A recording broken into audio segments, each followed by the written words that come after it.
Ser podcast.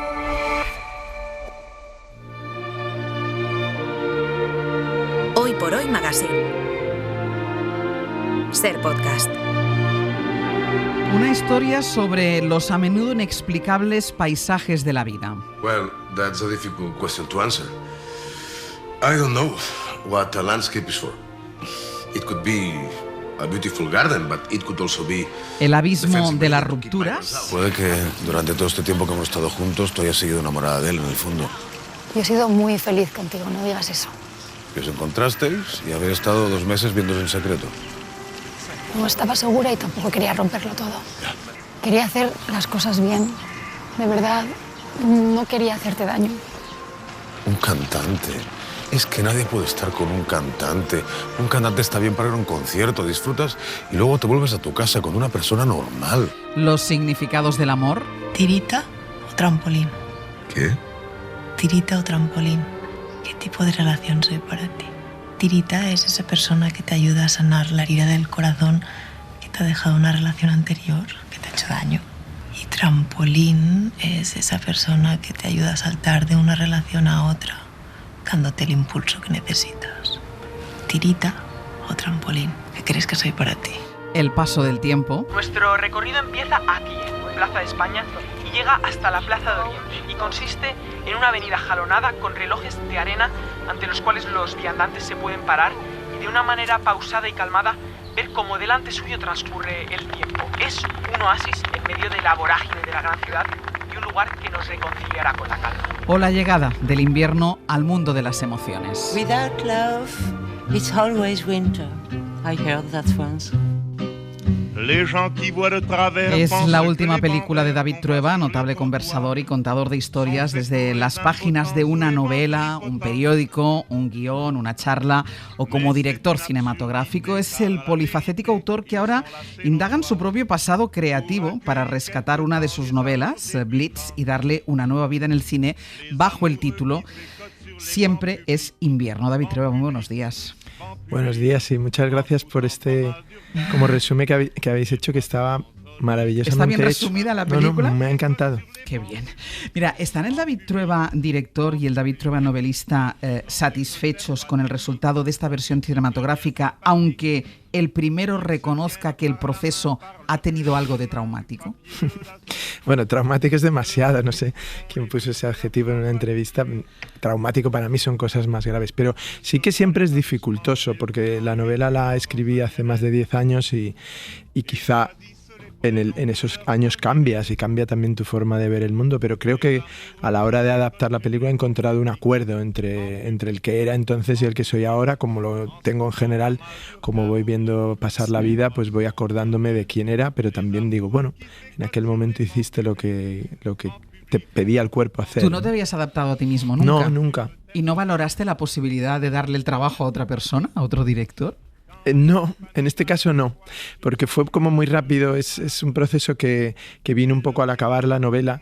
Una lectora que encontré me dijo, ¿por qué no lo haces en cine? Necesitamos ver esto también. ¿Esto en cuanto salió la novela? Sí, muy rápido. Me dijo, necesitamos ver esta historia y que la vea gente que no lee también, y verla en una pantalla, por el efecto que tiene de poder. La pantalla a veces llega más de una manera más directa, ¿no?, a los espectadores. Y pensé, tiene razón que esta historia quizá lo merezcan. Las otras siempre me había resistido a hacerlo, ¿no? Y entonces el proceso empezó entonces. Luego, ¿pero y por qué has tardado todo este tiempo? Mira, en el 2017 estuvo a punto de hacerse esta película y la íbamos a hacer con la productora de mi hermano Fernando, y tuvo un conflicto él público y hubo una cierta avalancha, digamos, de rencor y tal, y su siguiente, la película que en ese momento estrenaba fue un fracaso total, y entonces nos cancelaron los que ponían el dinero, nos cancelaron el proyecto. Y bueno, yo dije, no pasa nada y tal, estas cosas pasan constantemente en el cine, no son graves. Y 7 años después, al acabar de hacer Saben Aquel, los productores con los que había trabajado me dijeron, oye, queremos volver a trabajar contigo, ¿qué tienes entre manos? Digo, tengo muchas cosas, pero ninguna acabada y tal.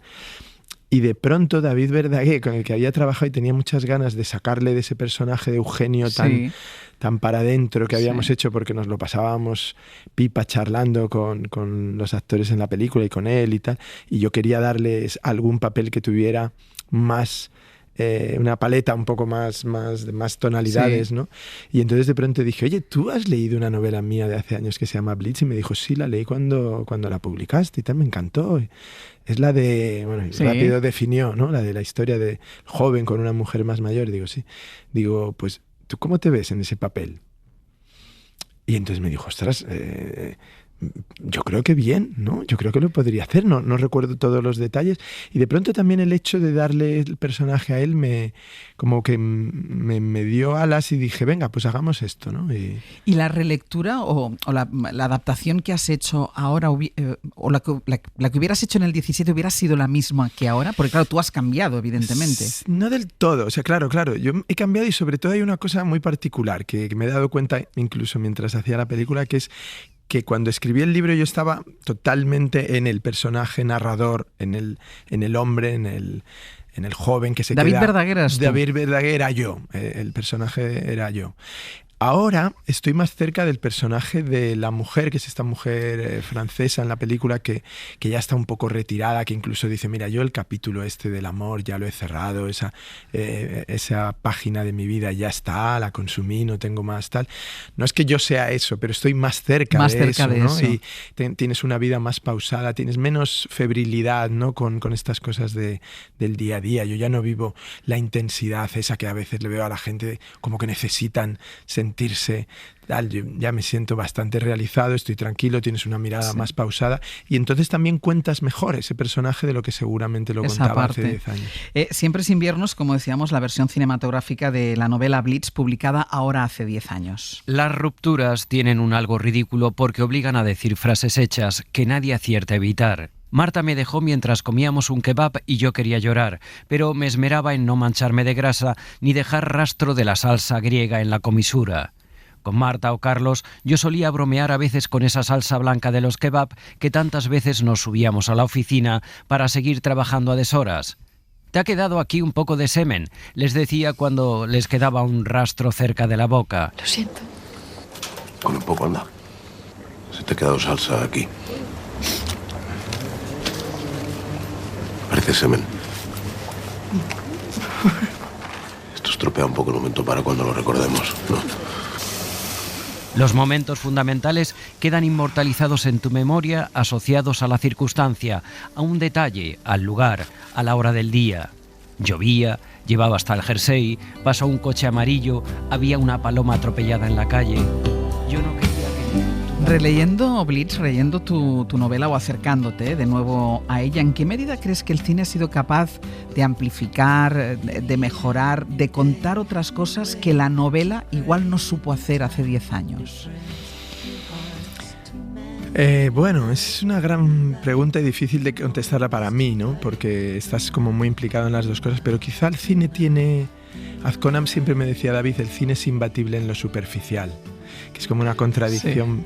Sí. Quiere decir que el cine es muy plástico. Las cosas que muestras, que enseñas, un cuerpo, un lugar, una cara, una expresión, tienen muchísima fuerza, ¿no? Que en la literatura a veces te cuesta más saber si has llegado a todos los lectores con la descripción que has hecho, porque el lector prolonga, por eso también es más frustrado siempre el lector cuando va al cine, porque él ha inventado la película en su cabeza y es una película perfecta y sin límites, ¿no? Y hecha a su medida, además. En cambio, el cine te da, digamos, la imagen completa, ¿no? Y el paisaje completo. Es más difícil que eso te deje sugerir algo, ¿no? Pero sí, mira, ahora mismo cuando habéis hecho este contraste entre el texto de la novela y la escena, te das cuenta en qué consiste una adaptación, ¿no? Cómo tienes que variar la voz narrativa y convertirla en un diálogo y de pronto y luego volver a esos espacios. Y es así, son cosas... Hay mucha gente preguntándose qué pasa con la adaptación de las novelas al cine, ¿no? Es que tú decías lo del lector, no, claro, todos los lectores tenemos la novela en nuestra cabeza y cuando la vemos siempre nos frustramos. Es muy raro que digas, ostras, me gusta más la película. Pero al mismo tiempo el cine, por razones también culturales y sociales populares, tiene potencia de llegada al mundo muchísimo mayor que la de la literatura, porque la literatura es muy condensada hacia esa pequeña parte de población, por desgracia, que sea pequeña, digo, que lee, ¿no? Pero el otro día que le daban el premio Nobel a Laszlo Krasznahorkai, pensaba, digo, es la primera vez, o una de las primeras veces en que el premio Nobel de Literatura tiene que agradecer a que Béla Tarr, un director húngaro, le hubiera llevado al cine porque es el que le puso en el mapa. Claro, la gente Nadie conocía a este escritor, no se traducía a ningún sitio, y hasta que Béla Tarr hizo Satán Tango, que tampoco es la película más popular del mundo, porque es una película difícil, la habrá visto, difícil, oscura, dura 6 o 7 horas, es maravillosa, por cierto, pero le puso en el mapa. O sea, yo mismo empecé a buscar las novelas de este escritor que no estaban publicadas. Pero tú que eres novelista y director, ¿tú cómo te acercas a las adaptaciones de los libros de otros, dirigido por otro y que el autor sea otro? ¿Tú cómo te acercas? Claro, porque tú tienes la deformación profesional por los dos lados. Sí, bueno, yo soy bastante puro. Intento ser puro siempre porque conozco muy bien en lo que consiste el prejuicio, ¿no? En la vida real, y trato de evitarlo. Entonces siempre digo, bueno, la novela siempre va a estar en un estante, en una biblioteca pública, en tu casa, y la vas a poder leer. La novela no, esa cosa de ha destrozado la novela. Bueno, parece como que un hombre ha ido y ha entrado en la casa del novelista y ha matado a sus hijos, ¿no? No, la novela persiste. Lo que ha propuesto el director, o debe proponer, es algo que vuele autónomamente como película y que sea admisible para los que no saben ni que hay una novela antes, para los que la han leído y la han imaginado en su cabeza de una manera determinada. Y es una complejidad, especialmente cuando es una gran obra, imagínate una obra maestra de la literatura como es 100 años de soledad, por ejemplo. Adaptarla requiere que el director haga una obra maestra del cine para estar a la altura, y eso es muy poco asequible para la gente. Entonces tienes que entender que es una lectura visual, digamos audiovisual de la novela, y dejar un poco de margen también a ver cómo te lo han contado. Y yo muchas veces lo que detecto es una especie de director de rodillas. Y de rodillas no te sale una película bien. Hay excesiva intervención habitualmente del novelista, del autor. Más que intervención, como muchas veces un respeto, sobre todo cuando es una obra consagrada, ¿eh? O sea, porque cuando adaptan una novela de kiosco que no tiene ningún valor, el director vuela y es más fácil que... O sea, un bestseller como El Padrino. Pero si te enfrentas al trabajo con respeto... Con ese respeto reverencial, claro, es que eso es como si te enamoras de una estatua griega. O sea, dices, sí, está muy bien, es bellísima, pero cada vez que la vas a besar te rompes un diente. Es una película que parte de una ruptura, pero ¿tú crees que planteas al final la película de una forma sombría o luminosa? No, yo soy luminoso en mi vida siempre. Lo que pasa es que me gusta que la gente maneje el espíritu de los momentos oscuros de nuestra vida, de los momentos de pérdida, de melancolía, de ruptura, de sensación de fracaso. Me gusta generar en esos momentos una luz final, ¿no? Pero me gusta decirle a la gente, esos momentos van a estar en tu vida. O sea, no vivas en una fantasía de que la plenitud es constante y que vas a sentirte satisfecho y realizado siempre, ¿no? Te van a llover tropezones y caídas, pero se trata de levantarse, de mirarlo y de, sobre todo, entender que mañana es un día que merece la pena ser vivido. Y hay una cosa, tú decías que a lo mejor pasado este tiempo te sentías más cercano a una de las protagonistas, a la mujer, bueno, iba a decir mayor, pero es que está tan cerca de mi edad. O sea, una mujer como yo, por ejemplo. Como yo. como nosotros, que dice en un momento determinado eso, que ya ha terminado con el amor, pero bueno, que acaba siendo capaz, porque lo es, evidentemente, de disfrutar del amor, de disfrutar del sexo. ¿Eso es algo que habitualmente no se aborda? No, yo creo que hay, especialmente en los medios, digamos, en el cine, en la televisión, en la publicidad, tal, hay una cierta tiranía sobre la mujer, en el sentido como de que parece que tiene que cancelar una parte de su vida a partir de los 45 años, como si de alguna manera fuera incluso feo o molesto para los demás que siguiera queriendo ser protagonista de su propia vida. Y yo creo que eso no está mal, contribuir a romper un poquito, ¿no?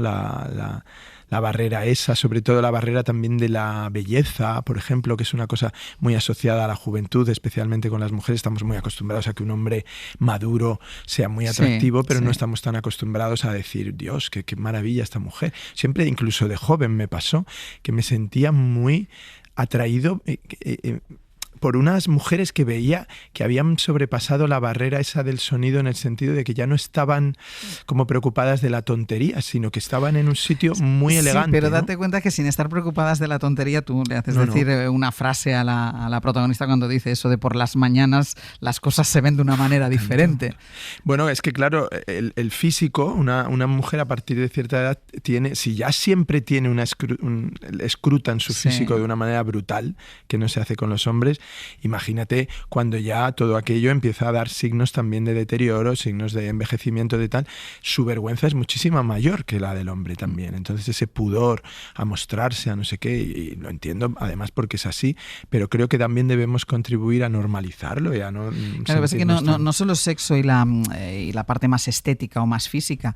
Yo tengo la sensación que la vida de las mujeres más allá de 50, 60 años no interesan al mundo del cine. Se cuentan pocas historias donde estas mujeres sean las protagonistas, ¿no? Sí, y cuando se cuentan son de ambiciones casi siempre perturbadas y herederas crueles, ¿no? Hay una cierta Angela Channing, ¿no? Campando por el mundo, o incluso la maravillosa Anne Bancroft de El Graduado, ¿no? Como una mujer manipuladora, ¿no? Y que impide, digamos, el amor de los jóvenes, y que siempre que se acerca a un joven es por algo torturado, ¿no? Y perverso.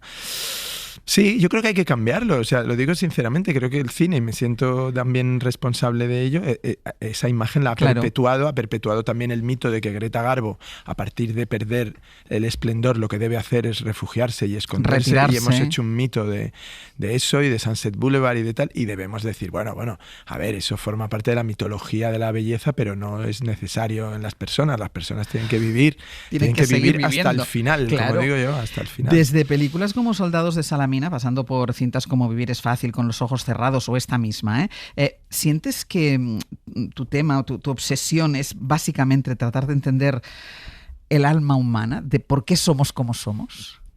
Sí, o sea, me parece una pretensión muy, muy elevada para mí, ¿no? O sea, es decir, está al alcance de muy pocos, pero me interesa muchísimo más explorar eso que explorar otras cosas. Me interesa el ser humano, me interesan sus contradicciones, me interesan sus defectos, sus carencias, y cómo de vez en cuando es capaz de encender una cerilla e iluminar el cuarto más oscuro con su humanidad. Entonces el ser humano yo creo que es el arma más poderosa que hay sobre la Tierra, no son los misiles de Estados Unidos ni de Rusia, es el ser humano, es capaz de vencer incluso las situaciones más degradantes, y lo vemos constantemente. O sea, ves la luminosidad de un ser humano y de pronto también ves su maldad, y entonces dices, ¿dónde estamos? Tiene lo mejor y lo peor. David Trueba llega este próximo viernes a los cines con Siempre es invierno, la versión cinematográfica de la novela Blitz. David, como siempre, muchísimas gracias. Muchas gracias a vosotros. Un gusto. Beso. Igualmente. Para no perderte ningún episodio, síguenos en la aplicación o la web de la SER, Podium Podcast o tu plataforma de audio favorita.